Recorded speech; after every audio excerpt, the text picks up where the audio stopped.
জি, আসসালামু আলাইকুম। কি অবস্থা আপনাদের? অনেক শীত পড়তেছে, তাই না? ওকে, সো আজকে আসলে একটা গুড নিউজ না ব্যাড নিউজ আমি আসলে বুঝতেছি না। একটু আগে ব্রিটিশ কাউন্সিল থেকে একটা ইমেল পেলাম, সেটা হলো আইএলস পরীক্ষায় এখন থেকে পেন্সিল ব্যবহার করা যাবে না।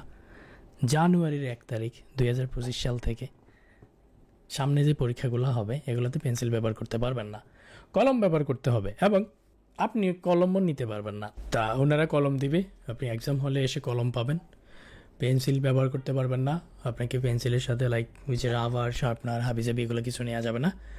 সো আমি আসলে বুঝতেছি না এটাকে কীভাবে রিয়াক্ট করবো, but I I think this is not bad, কারণ ফার্স্ট অফ অল আমরা এটা চেঞ্জ করতে পারবো না, কলম ব্যবহার করতেই হবে। সো কলমের ভালো দিক কিছু খুঁজেন, যেমন এই যে ইমেলটা পাইছি, Dear better partner, I hope this message finds you well.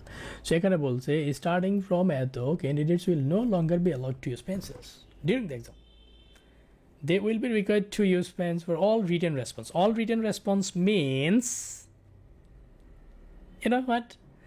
All written response means আপনি শুধু রাইটিংয়েই না, আপনি রিডিং আর লিসেনিংয়ের আনসার শিটে যে আমরা আনসারটা লিখি সেটাও কলম দিয়ে লিখবেন। এখন কলম দিয়ে লিখলে ভালো, কারণ পেন্সিলের দাগ উঠে যাইতে পারে অনেক সময়, একটা চান্স আছে, কিন্তু সো এটা একটা পার্মানেন্ট মার্কার হয়ে গেল। So that's better. Maybe eraser হবে না, সুবিধা আছে। ক্লিয়ার রাইটিং, পেন্সিল দিয়ে লিখতে লিখতে অনেক সময় মোটা হয়ে যায়, মাঝখানে আবার পেন্সিলটা আপনি শার্প করা লাগে, কি একটা ঝামেলা। এটা কিন্তু খুবই বাজে একটা এক্সপিরিয়েন্স পেন্সিলটা ঠিক করা। এবং আমার কাছে মনে হয় স্পেশালি রাইটিং টাস্ক 1 টাস্ক 2তে আমরা যেহেতু অনেক বেশি বেশি লিখি, কয়েক পেজ লেখা লাগে, আর আমরা কয়েক পেজ লিখতে কিন্তু কলমে অভ্যস্ত, পেন্সিলে না। This is not a bad idea, আমি এটাকে ওয়েলকাম জানাইতেছি।